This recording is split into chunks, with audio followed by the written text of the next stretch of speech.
On Sunday, during the Sunday service, I brought up some movies that we consider to be the worst of the decade. And I already had kind of a long list, and I was going to continue it anyway, but then y'all start talking, I got to thinking, you start talking, and I said, man, the saga continues.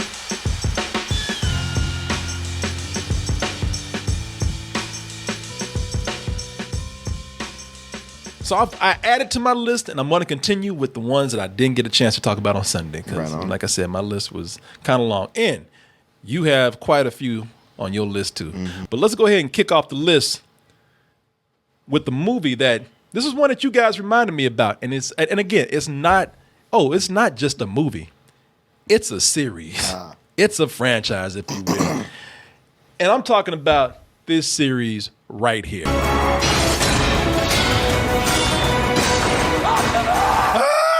That was me watching the movie. God damn it, Optimus! Why you make me watch this shit? You know. Yeah, but after seeing Honey Boy and knowing what he was going through, don't you have to feel sorry for Shia LaBeouf and not be so mad at the movie? You feel sorry for me.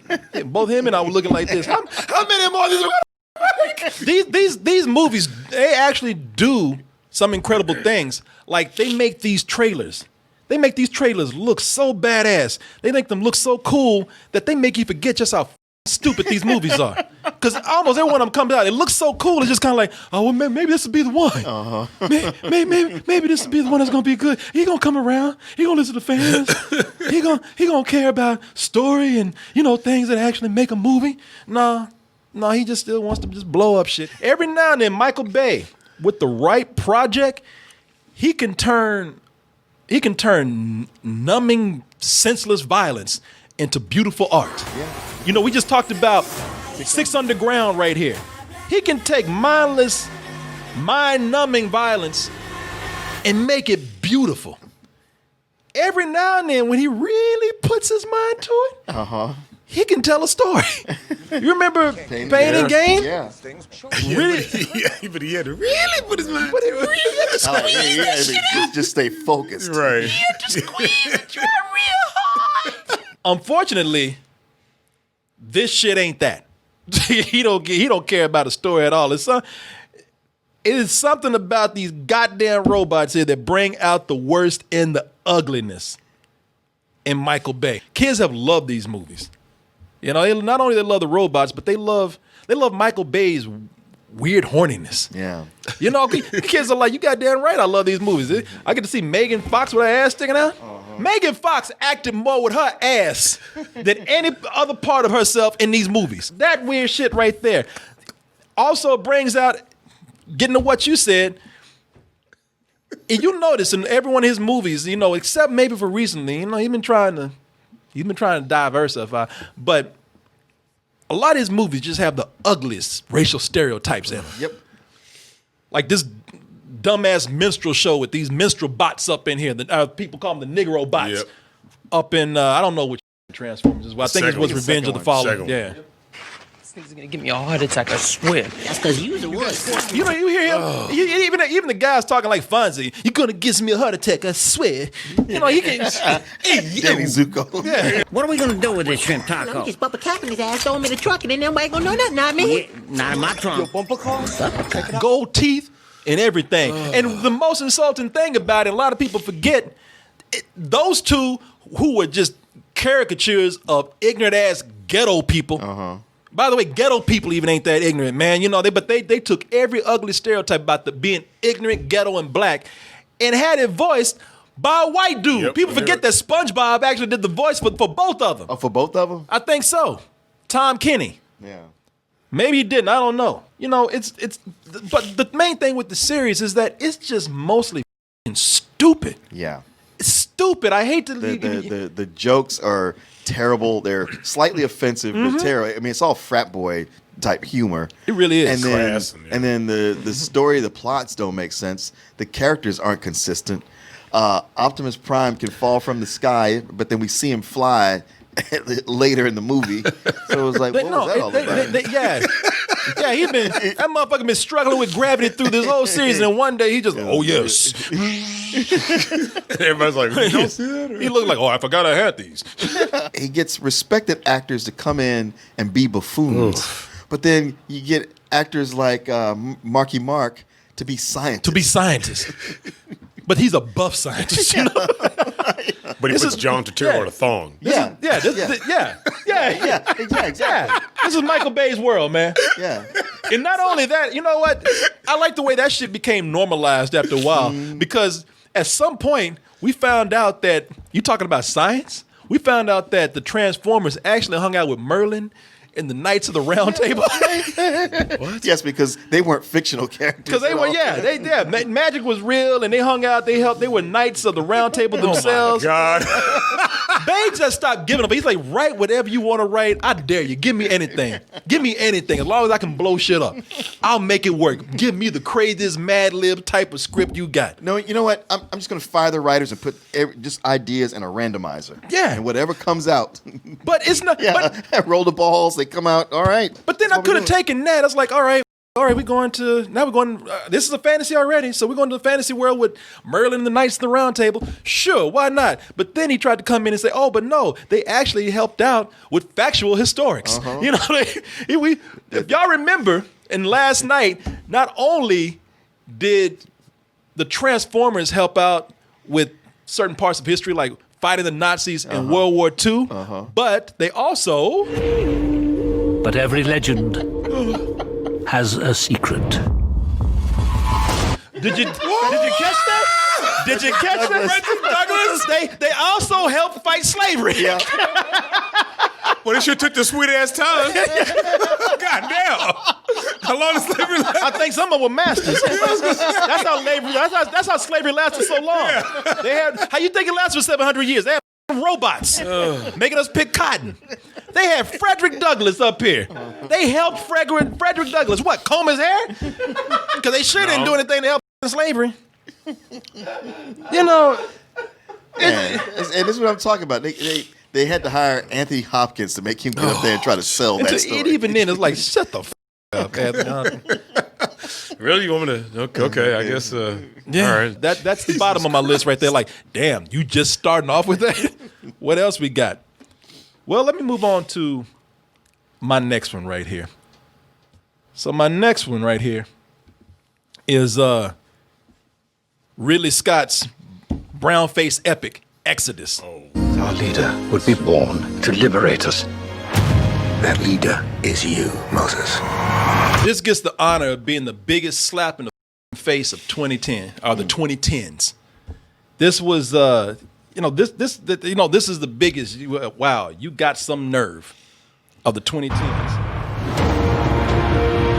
After 400 years of slavery, things can talk about slavery. Oh, shut the f up. This is the story of Moses. Is it? Yeah. No, it's not. I'm sorry. Michael Bay might as well be doing this shit. This is really Scott's version of Moses. This is where they took. Now, keep in mind, this takes place in Egypt. This is where they took white actors, slathered them in brown makeup. Bronzer. Yeah, they went old school. Well, yeah, they did. While in the background, actual black actors were just, and I said this before, they were just furniture. Extras. They were. I mean, it's really is a movie that this is probably one of my most hated movies of the 2010s. I guess really Scott said, well, shit, I let the black man hold the whip this time. You know, like this dude right here, extra number 438. He does not look enthusiastic about his job. No, this is so-called liberal Hollywood showing you that they really didn't give a shit about diversity, even though they always prided themselves, hey, but we support gay rights. That's because you got a lot of gay people working in Hollywood. Oh, well, look at this. We're cool with Jewish people. No, it's because you got a lot of Jews in Hollywood. But as far as diversity goes, this is pre-Fast and Furious. You know, where people finally looked at how much money this was making, like, oh, you know what? Wow, black and brown people can really sell movies without having to actually paint white people black or brown. Over the years, I've just grown to despise this film. It's one of the biggest insults to black audiences watching this. We had Cleopatra as an example of we made fun of that. Wow, look at this. took white people and made them brown and put them in. But that was then. And Ridley Scott said, "Yeah, and this is now, bitch." But let's keep going right here. Now, y'all know that this is gonna be part of my list right here. And Friedberg and Seltzer, man, they get the honor of not only having some of the worst movies of the decade, but also being some of the worst directors. They're some of the worst directors just by sheer value. The amount of bad movies that they have put out. Some of these movies, I mean, and a lot of these movies, I mean, every one of these would have been on my list had it not been for them not being in this decade. And the two movies that are in this decade, again, this is a group of films. This is a series of movies. The movies that did cross over, and again, you got to keep in mind, people, I'm going for like theatrically released, major released movies. Two of theirs have it. One, somebody already put down the list. Vampires Suck. Someone here order Chinese food? Come on. Jesus. Come on. People, y'all just saw a minute, less than a minute. Now imagine sitting through an hour and a half of that shit. The other one. Wow. The other one, and again, that's their thing. They parody movies, they spoof movies, but they say we're not just one movie, we're several movies. But it's always the joke's always the same. You know, childish, just barely even trying. Shit that even 13-year-olds say, man, you know, I grew out that shit a long time ago. Right. Hugh Janus, Phil Moodus, please fill my hooters. That is Starving Games. That was a real movie? That was a real movie. That was the last one that got like a real major release. Jesus. Yeah. That actress looked familiar, but anyway. Yeah, you know, and these movies are all the same, man. You know, what they do is they find something in pop culture to make fun of, whether it be another famous film or Lady Gaga? Too freaky? Oh, yeah. as you can see. Oh, no, my man. No. Yeah, even your boy. Even your boy.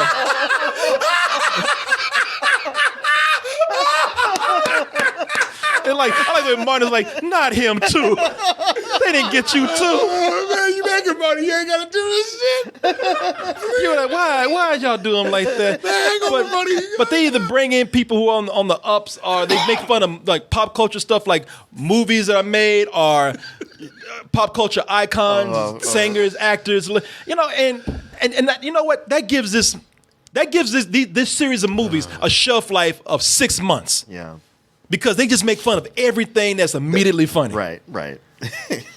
Jesus, man. You know, like I said, this I know there's a Fast and Furious parody. super fast. Did they do that one? beat you. You can't even beat yourself. I've been beating myself since junior high. See? You see? Wait, that was funny. I mean, comparatively. No, it wasn't. But yeah. And that was the one. That was the one where people said, no more. No, this cannot continue. No more. I think this one, it was released overseas, like Italy and some other places, but America said, we don't want that shit. It went straight to VOD. Okay. And this is the one that was just kind of the final straw. The nail in the coffin, but I say the nail in the coffin, where people just didn't want to deal with these movies anymore. They wised up and they were just kind of like, you know, this is funny the first few times as stupid entertainment, but now, you know, you guys are doing the same shit over and over again. It makes me happy to see that people have wised up and they're not funding these movies anymore. They're not paying to see these movies anymore. Not even on VD. No. Video on demand, not even streaming. I still lay awake at night knowing that they are still out there. We're waiting to strike. Waiting to strike. Let's go to our next one here. This is one that everybody has forgotten, but let me remind you. Let me remind you right here. The next one is, I don't know if you remember this, Martin, Kinky. What are you doing? So powerful. In my day, our husbands were the only ones that enjoyed sex. We don't do it like that no more. BET didn't want this shit. What? Is that book called Wet Dream? Wet Dream. Oh, Jesus Yeah, Christ. this is a black 50 Shades of Grey. Somehow this got a major release for like a week. How? I don't know, man, because it's got some recognizable people in here. The dude from CSI and the one that got Cousin Skeeter, Vivica Fox. What's his name? Gary Dordan. Gary, and Robert Richard. Yeah. The younger Cousin guy. Skeeter. You know, Gary. What's his name? Dordan. Yeah, Gary Dordan. Vivica Fox is in this, and watching this movie is like it's like instead. Everything looks like it's somebody trying to make a movie. It's like Tommy Wiseau tried to make a Tyler Perry movie. Oh, nice. Nice. That sounds perfect. It is. Because in this, because like Tommy Wiseau movie, like it goes somehow mysteriously, it flows from video footage to actual film footage. I can't get over it. It's just how cheap this looks. Yeah, it looks cheaper. Look, I mean, not the sets, but just the footage. Yeah, and you know what, Martin? You're looking at it on the small screen. Imagine watching this on the big screen. Like where you can actually tell they're using cheap film grade. The whole thing is like kids trying to play grown-ups. I mentioned this in my review. Like Billy, they try. You know how when people don't know anything about a certain subject and they just write the most basic shit. Yeah. Like these I've guys. got a case later on. I'm a lawyer. Yeah, exactly. What kind of lawyer? Well, when I get that promotion later, that's good because I'm trying to make partner. Man, they left it simple. Where? At least they said, we just gonna speak very basic and just because we know we don't know shit, but the audience ain't gonna understand. But you watch this, and they try to go deep with it. Our portfolio of stocks and business acquisitions are looking good this year. Man, that don't mean nothing. That means fucking nothing, man. Whoever you were actually talking to would go, that's nice and all, but give me some specifics. Y'all should just said, I got a disposition later. I got to dispose this. You should have just sat down and just said, you know what, we had a very good year. Yeah. Tell me about this new girl you met. But no, they had to actually have scenes of them. Our acquisitions are actually looking very liquid this year. And it's like, shut up. Doing great. And the thing about it is they are trying hard to be the black version of 50 Shades of Grey. And the shit, my dick just went soft. Because I was just laughing so hard. But I got a hard on from just giggling at this shit. It's stupid, man. They're trying way too hard. Now, I can't remember. Did you say it was 2 hours long? No, it's about short? man, yeah, come on. I know it shouldn't. It should only be about an hour and 25 minutes. I think it was an hour and 18 minutes. Okay. This shit was just enough for feature. It was just enough for feature. It's barely a BT special. Man, It looked like a BT special. It's on your worst of the decade list. But I swear to God, every time you talk about this movie, I want to go see it. Me Martin, too, just watch it one day. See how far you get. But just watch a little bit of it. At number 2 for my last top 2, we got this one.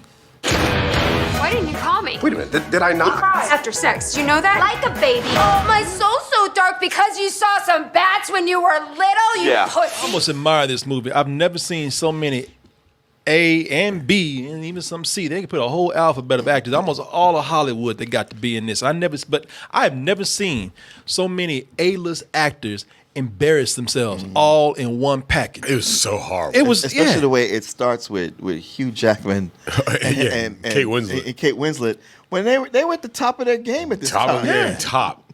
Yeah, no, that's what I'm saying, man. I'm trying to. Yeah, they like the scene that they have with Hugh Jackman. Do they even show Hugh Jackman? But there's Kate Winslet right there. And I guess Hugh Jackman was the camera. He's the one that had testicles on his chin. Yeah. But yeah, man, this is, I don't know what they were thinking with this and why these actors signed up for it. I mean, I guess it was at the time when the crass, edgy comedies were out. There was a whole story about this. What is it, man? It's something where a lot of them got tricked into this. Right. And somebody saw somebody that signed on. They signed on. Yeah. What they did was they tricked the big guys in, and then everybody signed on, and then Richard Gere tried to get out of it. And they were like, all right, you can get out of it. Yeah. You gonna get out that mansion too. And so when he found out how much they were gonna sue him for it, that's why you see him in the movie. He's like, I'm just gonna say my shit and that's it. I'm not even gonna try. You can see, as you said, you can see some of the actors that are even having regret as they do this. Yeah. The only people who were laughing is the director and probably the crew. This is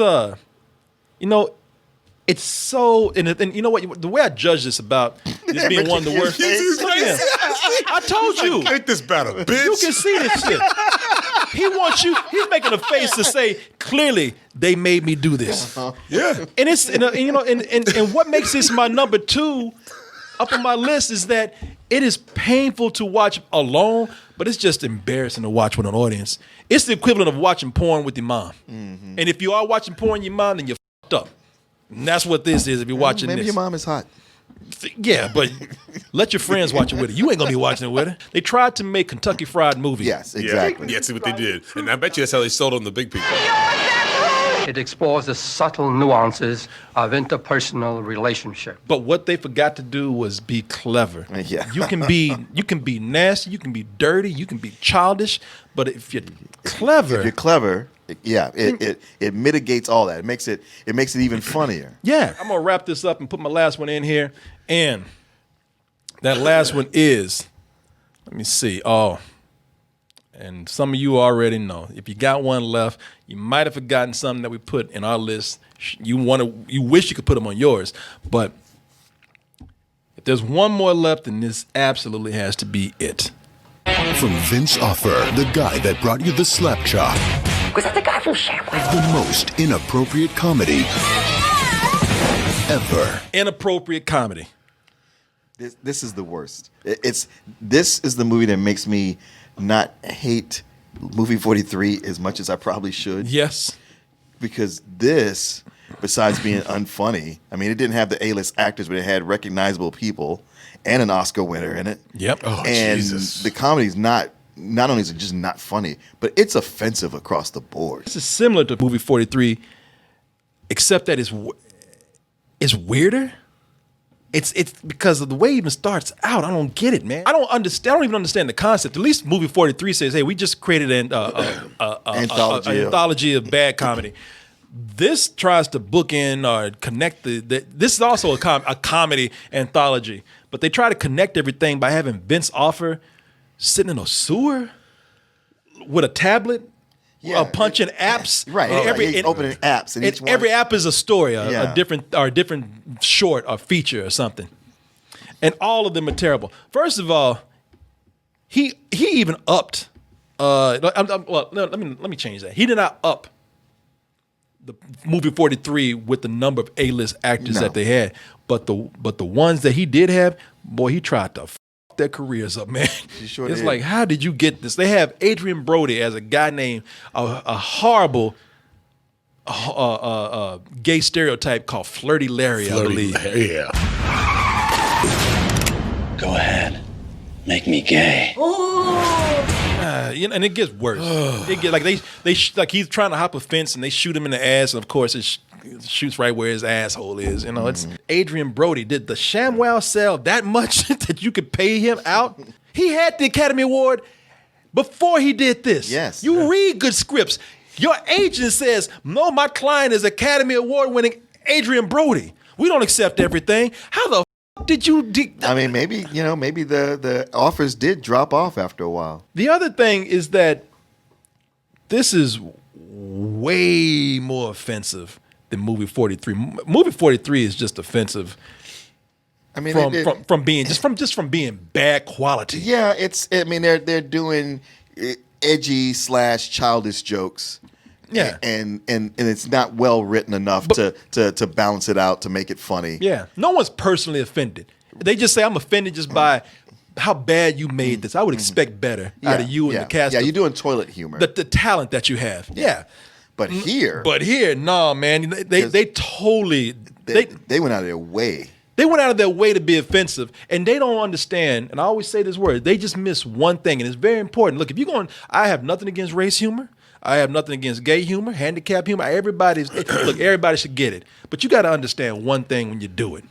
Trips to Africa. Chicken, get the chicken. Follow it. You can do it. Did you tell them about the basketball? Whoa. You know, if you're just yelling offensive shit with no point, no satire to it, then it's just offensive. You have to have an out. Yeah, that's what we said about that dude that got fired from SNL. Right, you have to have an out. Yeah, you know, if you're just saying racist shit just because you want to get a shocking reaction from people, that's nothing.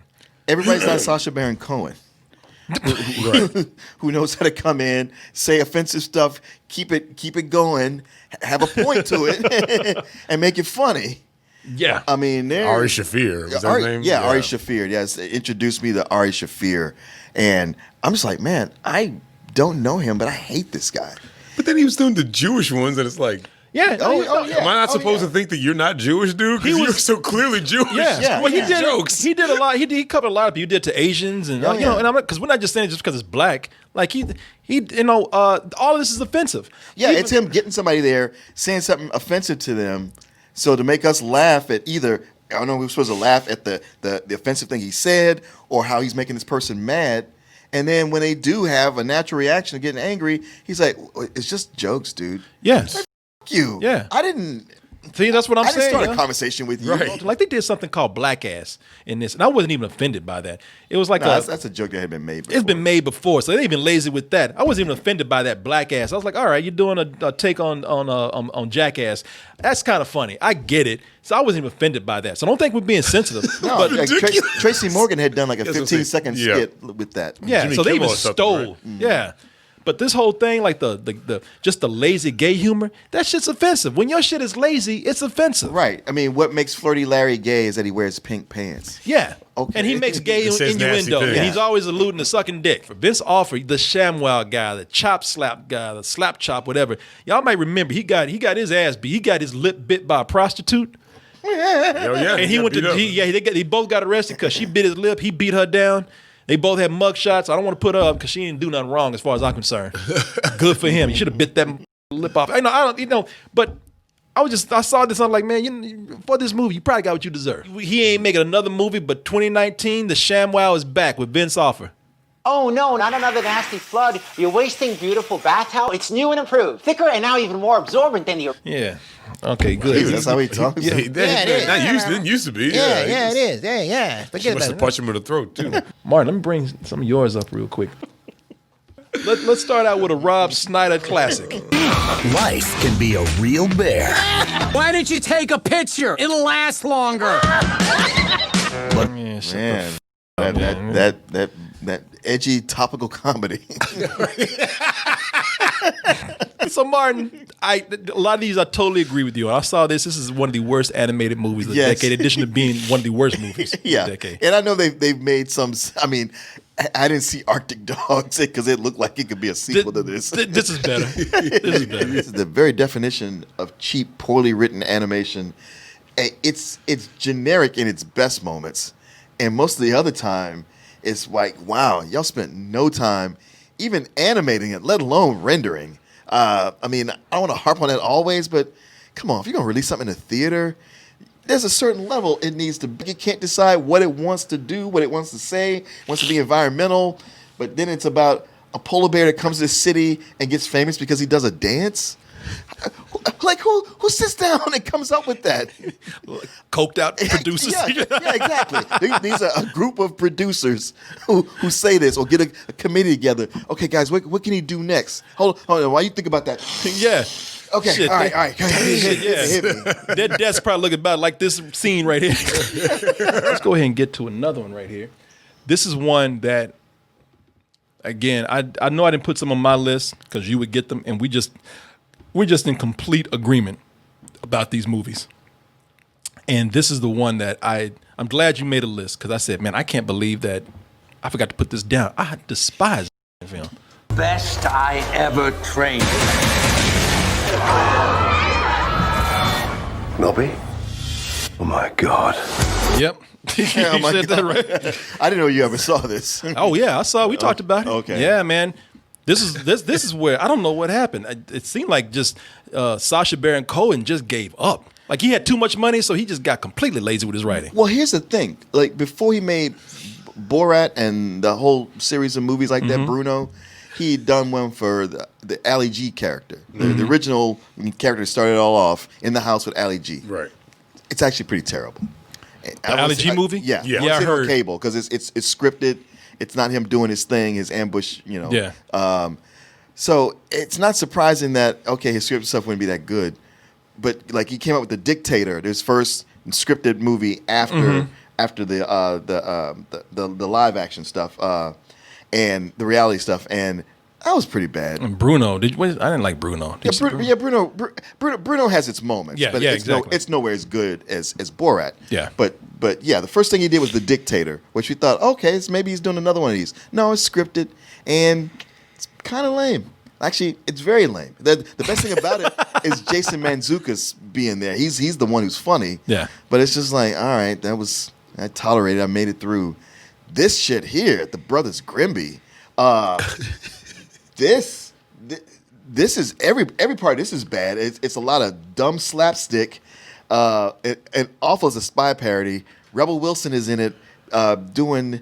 As an Australian, she does the worst British accent I've ever heard. Yeah. Which we thought would have been easy. Right. Big joke, the big set piece is that to hide out, he climbs inside of an elephant's, I guess, vagina. Yeah. And he's tucked away in the elephant's vagina. So it's not enough that he's in it, but to sell it, he has another elephant get horny and have sex. So he's trying to dodge the giant elephant penises coming in at him. And it's like it's going... You can tell the way it's filmed that like this is hilarious. It really is Sacha Baron Cohen taking just the most basic of all his dirty humor and just even reducing it below that. Yeah. I can hear a collective, oh, hell yes. We say this is one of the worst of the decade. Cracked interdimensional travel. I just want to fix my friends. You can't fix this. You goddamn right. Why y'all set yourself up like that? They set up the shot. Wow. This summer we fucked up. Bad. Yeah, Martin. I mean, you don't have to really explain, but why is it there on your list? You know, it's funny because I was thinking, I was like, how is there no superhero movie on our list of the worst? And I was like, oh, hold on. You know, this is right down to that bad wig. It's so much this movie, like it began with so much promise when we found out it was the same director as Chronicle. Ooh, yeah. And it was like, all right, well, this Josh Trank? Yeah, Josh Trank. Okay, this should work. But then the casting started to come out, casting news. And everybody's freaked out. Like, Michael B. Jordan, we're going to have a black Johnny Storm. And all I think was, forget about that. Miles Teller as Reed Richards.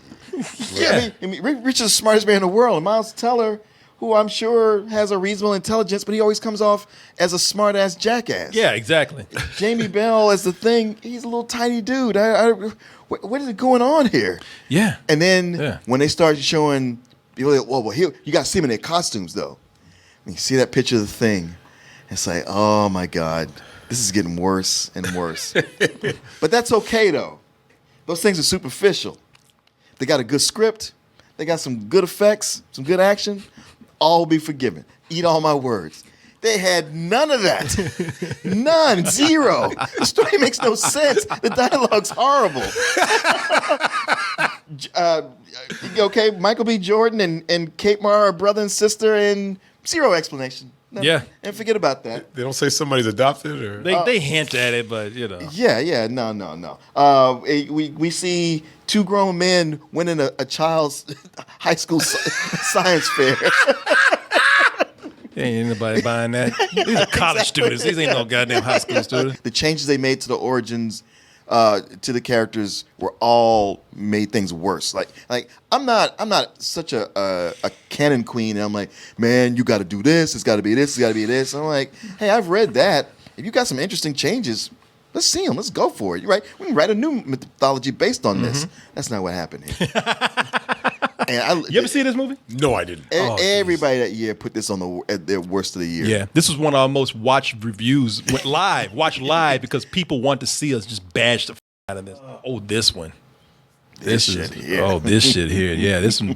Again, I am in complete agreement with you when it comes to this. Should be on my list too, but you knocked it out for me.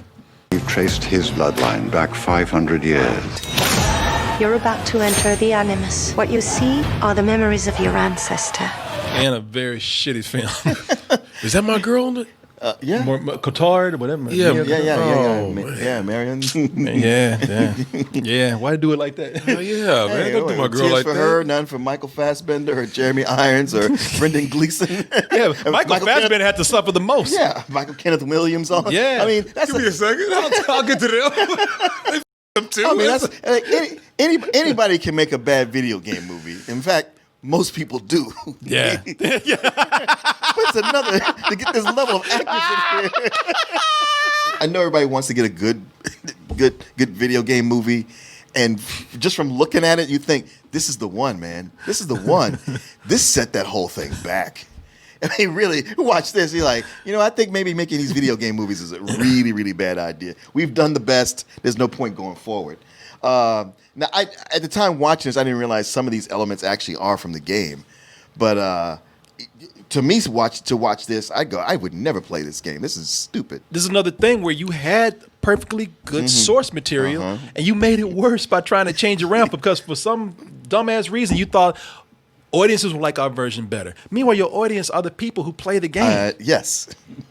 Yeah, I don't know, man. Reminded me of going to a theater coming out, and they had the Assassin's Creed experience, where it was a VR that you put on, except once you put it on, you didn't actually play. You just watched some other guy as an assassin kick some other dudes off of a green screen balcony. Get so out of here.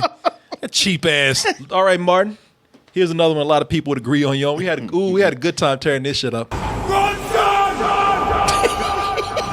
Okay. But they didn't put echo on something like that. You know that shit's gonna be bad. It was Vortigern who murdered your father. Shimanonsu is black sidekick. What you didn't account for was me playing the same part of any gladiator. Everything. Yeah, I will help you every time a white man passes out. This time of age. It's the same shit you did in Rock. Well, oh no, I'm sorry, that was Jamie Foxx. That was Jamie Foxx. Oh, yeah, Robert. I'm being racist. Martin, what's up? Listen, man. Some things, yeah. Granted, I do really like Arthurian Legend, and I might be a little queenie about this. I mean, I might have been, but this is so far away from source material. They did a much better job of representing King Arthur in that Transformers movie. Because this is more of a broy version of He-Man than it is King Arthur. It's what's the boy? Guy Ritchie put way too much of his stamp over it. Like he just went, man, this material, this legend, all this stuff, this is not near as important as me and what I do. That's what people came to see. King Arthur is King Guy. Yep. And you know what else they made a mistake on? It's another movie, another one that was trying to kick off a universe. Yes, exactly. They were trying to be the Avengers in this. So they was gonna kick off with King Arthur, who I guess was the Tony Stark or Iron Man here, and then they were gonna like show you all the rest of the Knights of the Round Table, the new edgy, snatch type version of them. Get Lancelot in there. Yeah. And they were all gonna go off on their own adventures, and they were all gonna come back to be Knights of the Round Table, like members of G.I. Joe. Yeah, on side missions. Yeah, exactly. So they were gonna do their own medieval Avengers thing, and they stopped that shit quick. And let me know when time to come back because they still out there. And the world said, "The hell you are." Yeah, bullshit. The last one here. All right. Last one. Now, I left out one, which was, and I agree, it is absolutely one of the worst yoga hosers. But I left it out because I think it didn't get a big theatrical release. No, I didn't get a big theatrical release. Okay. That was kind of him releasing it in small theaters like the Alamo and him kind of doing the release himself. But you know how much we hated that movie. Oh, man. I wish to God it had a bigger release. Okay. This one I'm kind of curious about. Now, this one probably didn't make my worst of list, but it made yours, which makes things very interesting because I want to know what did it for you on this. Wimpy. 4 days in the car. Together? These were like kids' movies that were just extremely mediocre to me, but wow, they got on your goddamn nerves.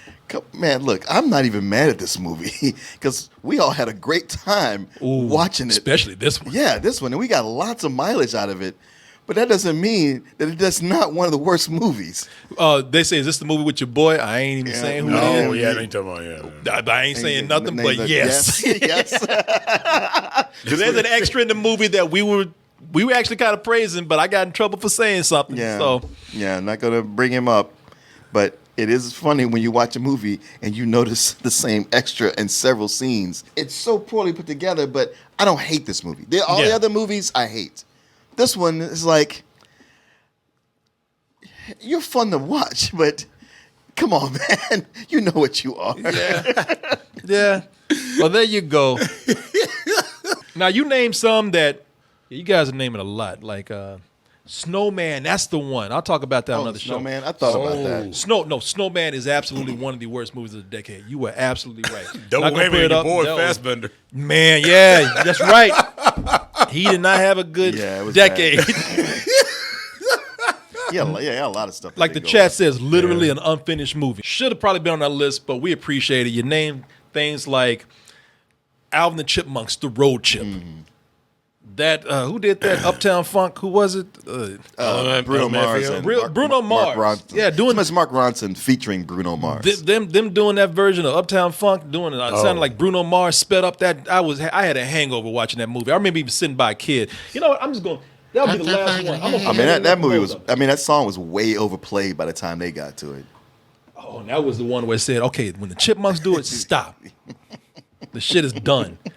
Might as well be the witch doctor. Road Chip, Road Chip is, and I used to hate those pun ass titles. The Squeakquel. Oh yeah. Yeah, man, I hated this. The Squeakquel, Road Chip. The Road Chip. Road Chip got on my nerves, man. I remember this clearly seeing this. The Road Chip.